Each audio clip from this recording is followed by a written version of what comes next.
She's a former senior advisor at the US State Department's Israeli-Palestinian negotiating team. Always very good to have you with us, Laura. Of course, we were just mentioning there the fact that Hamas and two other Palestinian armed groups have been saying today that a ceasefire agreement with Israel, they have said, is closer than ever if Israel does not impose new conditions. What did you make of that statement when you heard it? I just thought we've been here before. We've been at that 90% mark and we've been fooled before. I mean, you can chill your champagne, but don't pop the cork because I think it's going to fizzle. At least this could stretch out for another 3 or 4 weeks. I mean, for the first time on the positive side, we do have a hard deadline. January 20th is Inauguration Day. And as President Trump said, there'll be all hell to pay if the hostages aren't released before he ascends to the presidency. And I do believe that both sides are taking that seriously and trying to use it as leverage against the other side. The fact that Hamas is leaking, what that tells me is that they feel like they're losing right now in the negotiations. Typically, the party that's staying silent feel like they're kind of have the upper hand. And Laura, you are mentioning that note of caution there. Of course, earlier this week, we also heard that from the State Department's Matthew Miller saying, of course, it's not done until it is done. Do you have any sense in terms of what the potential sticking points could be? They're unfortunately, again, they're the same sticking points when it comes to the hostages and the prisoners. It's the who. It's the where, where will you release the Palestinian prisoners want to be released right back into their own territory. The Israelis want them deported. The who for the Israelis, the people that they count as children and women and wounded. The Palestinians, Hamas says that some of them are actually soldiers. There's disagreement there. And it's when.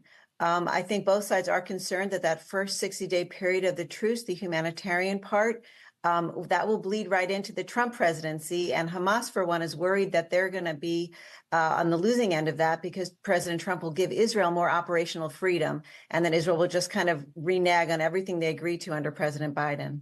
If we are getting closer to a ceasefire deal, potentially than we have been before, and of course, I am very much caveating what I am saying, how much do you think would be down to the Biden administration pushing, wanting to get this over the line before the end of President Biden's presidency?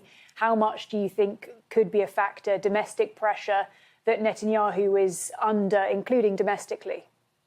Well, that's a great question, because the one thing that everyone agrees on now, and there is kind of a Venn diagram overlap, Biden and Trump both want this deal done before the end of Biden's presidency. Netanyahu, for the first time, I think he feels pretty safe domestically, politically, that his coalition won't collapse. Hamas has never been so alone, not only on the battlefield, but also on social media. I mean, some of those scenes out of Syria from the dungeons of Damascus are upstaging the scenes of horror from Gaza. So they're also feeling further isolated. That's all kind of a positive trend. And I do think something will happen, but not today. If it doesn't come to pass and this then does go on to the Trump administration, what do you anticipate there in terms of pressure from what will then be, of course, President Trump?